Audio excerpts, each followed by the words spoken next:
If you've ever wanted a Harley Davidson for cheap, now might be your best chance. Dealerships are sitting on piles of unsold bikes and they're practically giving them away.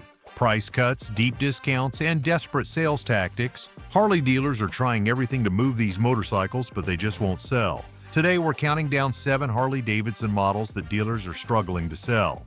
Let's dive in. Number 7. Harley Davidson Pan America. Harley Davidson took a bold but risky leap into the adventure motorcycle world with the Pan America.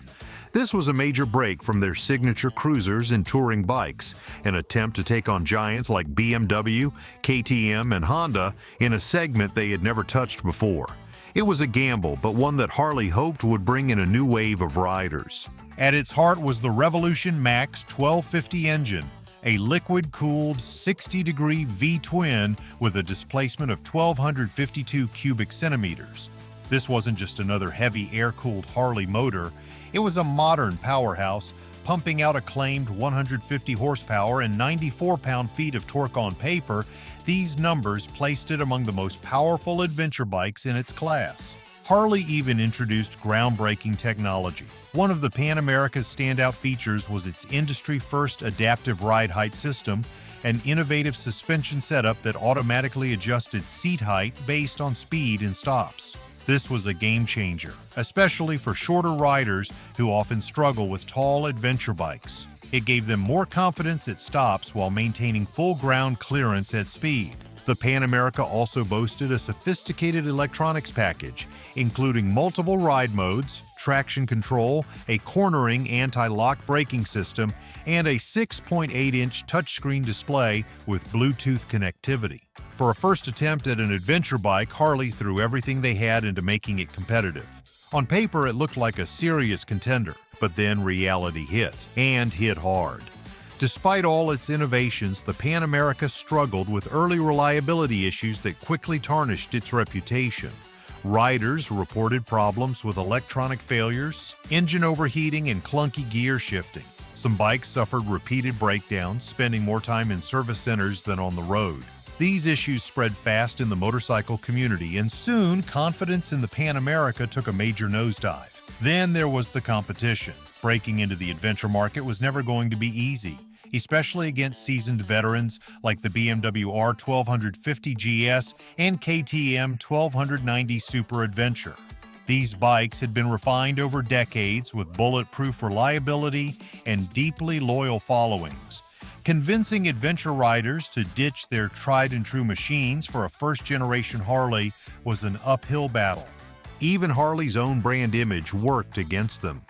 The company had built its identity around big, loud, road-dominating cruisers, not high-performance adventure machines.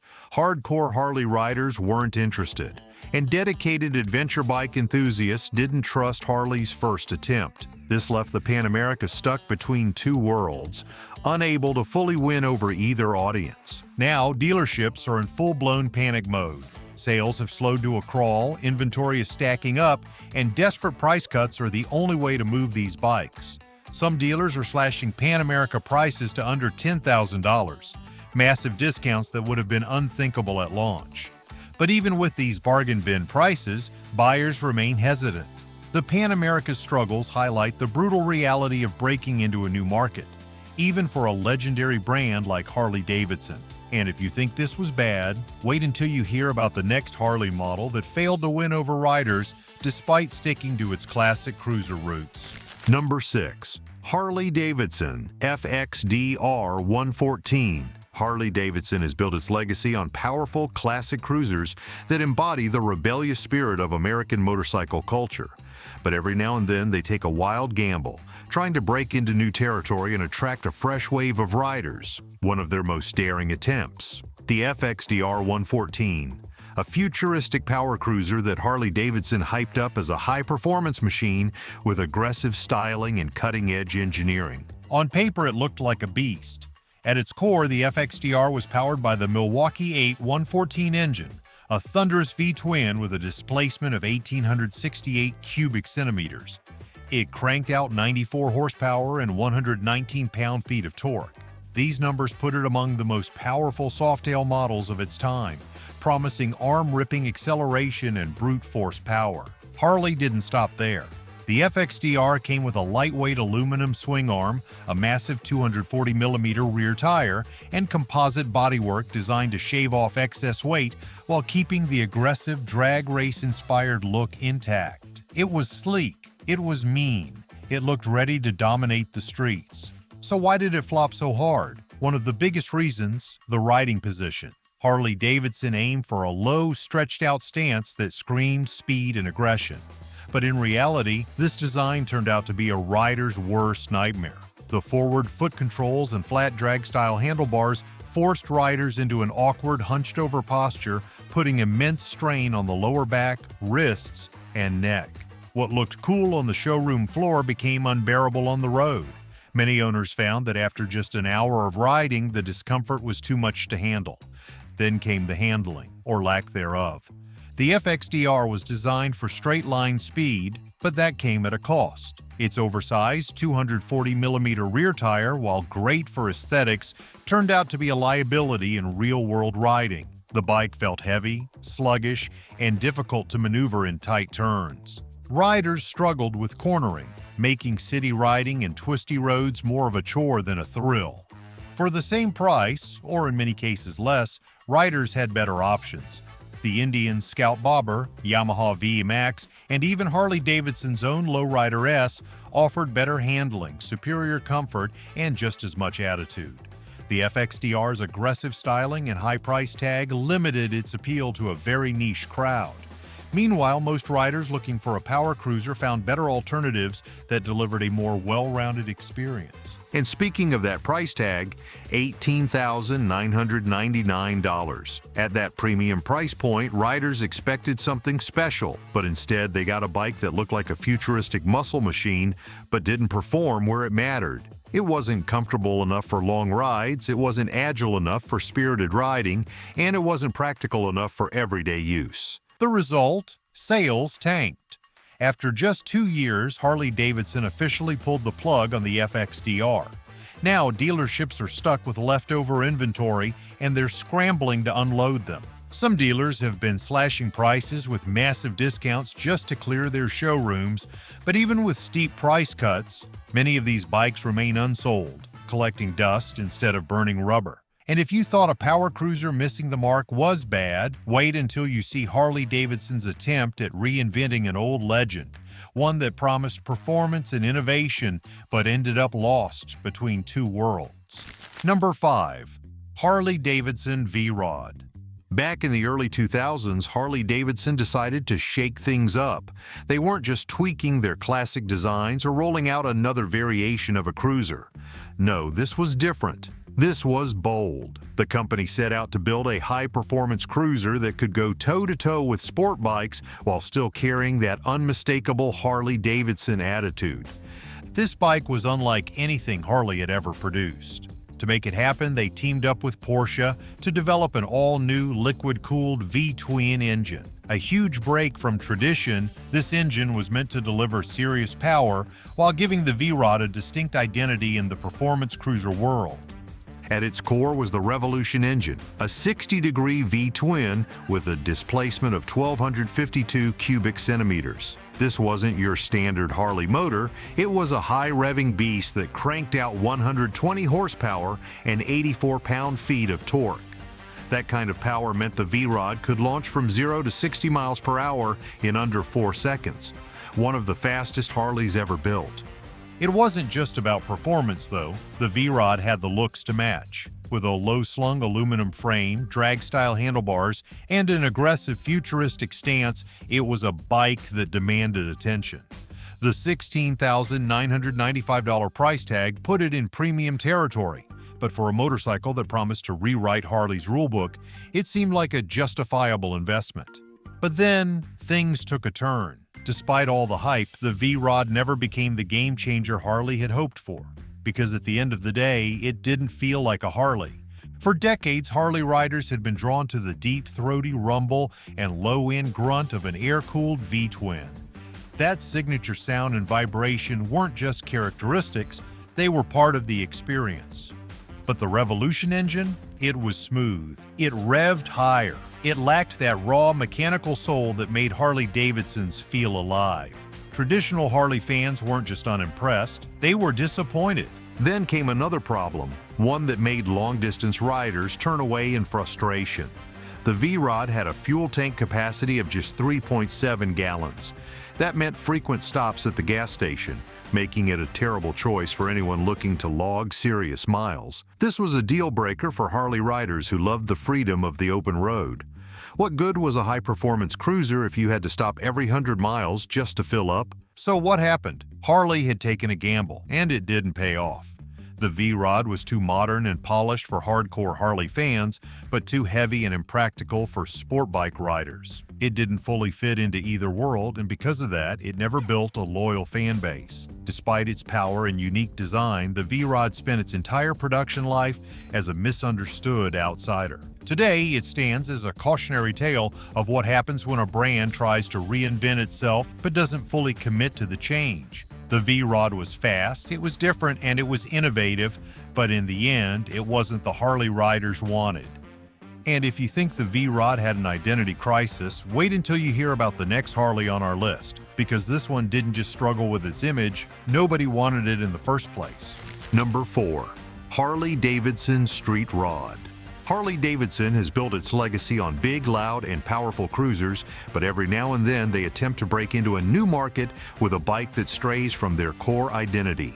The Street Rod was one of those experiments. Introduced as a sportier version of the Street 750, this bike was meant to attract younger urban riders looking for a mix of cruiser attitude and sport bike handling. At its core, the Street Rod housed a liquid-cooled V-twin engine with a displacement of 753 cubic centimeters, producing 68 horsepower and 47 pound-feet of torque. Compared to the standard Street 750, the engine had 18% more power, making it one of the more aggressive entry-level Harleys. The bike also featured inverted front forks, dual disc brakes, gas-charged rear shocks, and 17-inch wheels with grippy tires, all intended to improve handling. With a starting price of $8,799, it was positioned as an affordable, performance-oriented cruiser. However, despite its promising concept, the Street Rod quickly ran into problems. One of its biggest flaws was its poor ergonomics. Harley Davidson tried to give the bike a sportier stance, but the raised foot pegs and compact frame created a cramped, uncomfortable riding position. Instead of feeling agile and fun, many riders found the bike awkward and restrictive, especially on longer rides. For a motorcycle marketed toward urban commuters, this was a major oversight. Another issue was its uninspiring design. The Street Rod was supposed to look modern and edgy, but it ended up stuck between two worlds. It was neither a true sport bike nor a traditional Harley-Davidson cruiser. Longtime Harley fans dismissed it as too generic, while sport bike riders found it too heavy and sluggish. Instead of carving out a unique space in the market, the Street Rod failed to appeal to either side of the motorcycle spectrum. Perhaps the most significant blow was the competition. The middleweight segment is fiercely contested, with bikes like the Honda CB 650R, Yamaha MT-07, and Kawasaki Z650 dominating the market. These models offered better performance, were lighter, and often had lower prices. The Honda CB 650R, for example, produced 95 horsepower, making it significantly more powerful and refined. Beyond performance shortcomings, build quality issues further hurt sales. Owners reported poor fit and finish, rattling parts, and subpar materials. Complaints about inconsistent paint quality, misaligned panels, and flimsy switchgear reinforced the perception that the Street Rod was a budget bike that felt rushed to market. Unlike Harley's premium cruisers, which are known for their durability, this bike felt like an afterthought.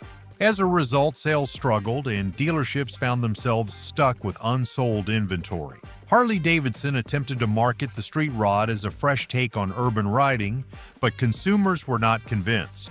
Eventually, dealers began offering massive discounts, slashing prices by thousands of dollars just to clear out stock.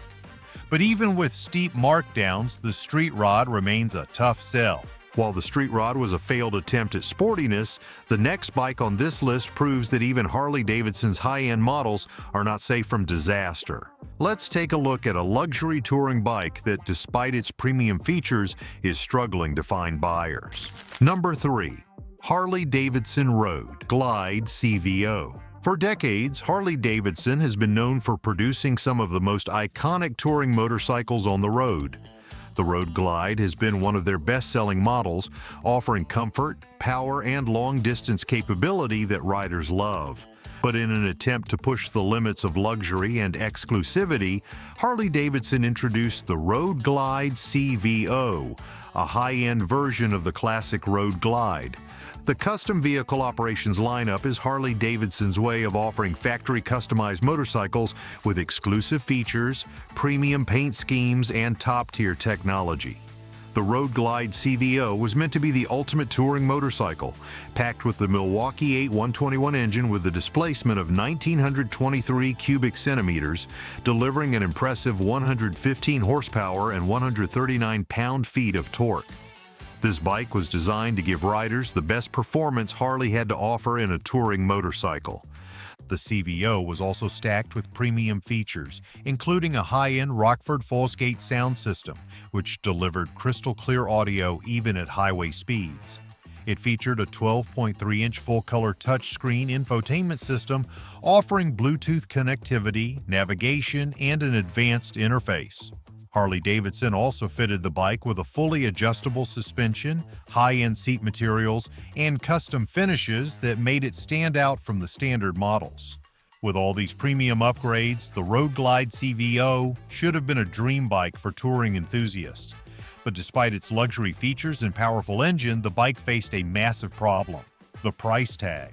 Harley-Davidson priced the Road Glide CVO at a staggering $50,000, making it more than double the cost of a standard Road Glide Special, which already comes equipped with most of the features riders need for long-distance touring. Most riders looking for a high-end Harley-Davidson touring bike realized that they could get nearly the same experience for almost half the price by simply buying a Road Glide Special and upgrading it with aftermarket parts. Customizing a bike has always been a major part of the Harley-Davidson culture, and many riders preferred to build their own perfect touring machine rather than pay a premium for factory-installed accessories and custom paint. Another major issue with the CVO lineup is rapid depreciation. Unlike standard Harley-Davidson models, which hold their value well, CVO motorcycles lose value quickly. As soon as a rider purchases one, the resale price drops significantly. This made many potential buyers hesitant to invest in a bike that they knew would not hold its worth in the long run. As a result, dealerships have found themselves struggling to sell these bikes at full price. With slow sales and high inventory levels, many dealers have been forced to offer massive discounts, sometimes cutting prices by as much as $10,000 or more just to move these bikes off the showroom floor. Even with these markdowns, many buyers still choose to stick with the standard Road Glide Special and customize it to their liking. The Road Glide CVO is a perfect example of how even Harley-Davidson's most premium motorcycles are not immune to market rejection. While the bike offers top-tier performance and luxury features, the astronomical price tag and rapid depreciation have made it a tough sell for dealerships. But if you think $50,000 is too much for a touring bike, wait until you see the next on our list. Number 2. Harley-Davidson CVO Street Glide. Harley-Davidson has long been known for producing high-end touring bikes that combine comfort, power, and classic American styling. But in an effort to push the limits of luxury, they created a motorcycle that left even the most die-hard fans shaking their heads. The CVO Street Glide was supposed to be the pinnacle of premium touring motorcycles, offering the best technology, craftsmanship, and exclusivity money could buy. However, with an eye-watering price tag, minimal improvements over cheaper models, and a massive depreciation problem, this bike quickly turned into a financial disaster for both buyers and dealerships. The CVO Street Glide was powered by the Milwaukee 8 117 engine, a V-twin with a displacement of 1,917 cubic centimeters, delivering 115 horsepower and 139 pound-feet of torque. This was a solid upgrade in performance, but nothing revolutionary compared to the lower-tier models in Harley's touring lineup. The bike also featured a 12.3-inch touchscreen infotainment system, advanced rider assistance technology, and a top-tier Rockford Fosgate audio system, which was a step up from standard Harley touring bikes. Additionally, it came with premium finishes, exclusive paint schemes, and high-end seat materials that set it apart aesthetically. But here's where things started to go wrong. The starting price was a jaw-dropping $50,000. That is nearly double the cost of a Street Glide Special, which delivers 90% of the same experience at a significantly lower price. Even among Harley's most loyal customers, this price tag was a deal-breaker. Riders quickly realized that they could purchase a regular Street Glide Special for $28,000 and invest in aftermarket upgrades to get nearly identical performance and comfort. The main selling point of the CVO Street Glide was exclusivity, but that alone was not enough to justify the massive premium.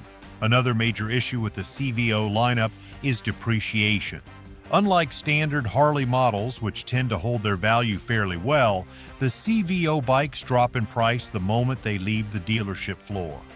Many riders looking for a high-end touring motorcycle would rather build their own custom bike than pay extra for factory-installed luxury features.